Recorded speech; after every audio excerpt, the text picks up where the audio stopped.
દીવથી 2 kilometre દૂર પ્રાચીન મહાભારતના ઇતિહાસ સાથે સંકળાયેલ ગંગેશ્વર મહાદેવના મંદિરે શ્રાવણ માસના પ્રથમ સોમવારે દર્શનાર્થીઓનું માનવ મહેરામણ ઉમટ્યું હતું। ગંગેશ્વર મંદિર હર હર મહાદેવના નાદથી ગુંજી ઉઠ્યું હતું। શ્રાવણ માસના પ્રથમ સોમવારે જ ભગવાનના દર્શનાર્થે શિવભક્તોનું માનવ મહેરામણ ઉમટ્યું હતું।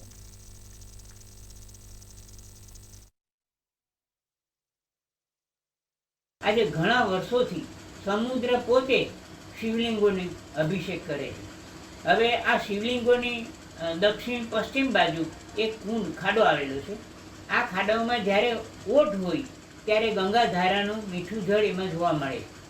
આ ગંગેશ્વર ધામમાં દેશ વિદેશ વર્લ્ડના ટુરિસ્ટો આવે છે।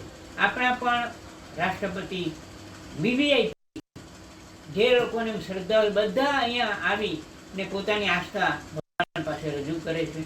શ્રાવણ મહિનાનો પહેલો સોમવાર છે અને બધા ભક્તજનોની અહીંયા ભીડ ઉમટી છે। આ સ્થાન 5 પાંડવોનું સ્થાપેલું છે।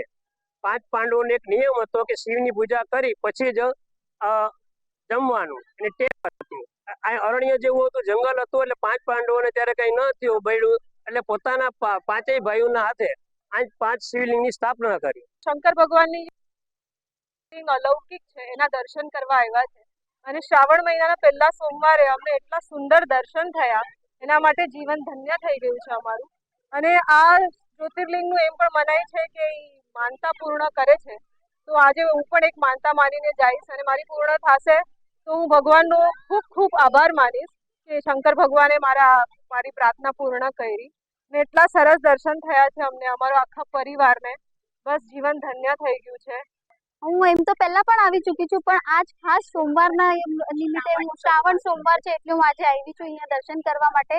અને જે રીતે મેં દર્શન કર્યા છે એના માટે હું ખૂબ ખુશ છું। મને સારી રીતે અને મસ્ત, અને મેં માનતા પણ અમે લોકો દર વખતે મારી નાની છોકરી આવે છે, અમે લોકો કંઈક ને કંઈક માનતા કરીને જઈએ છીએ અને મારી છોકરીની પણ એના પર શ્રદ્ધા છે અને એ રીતે અમે આજે દર્શન કર્યા છે। હું ખૂબ ખુશ છું અને એ જ રીતે શંકર ભગવાન અમારા પૂરા પરિવાર પર એમનો આશીર્વાદનો હાથ રાખે અને અમે લોકો બધા આ રીતે હર વર્ષે આવતા રહીએ।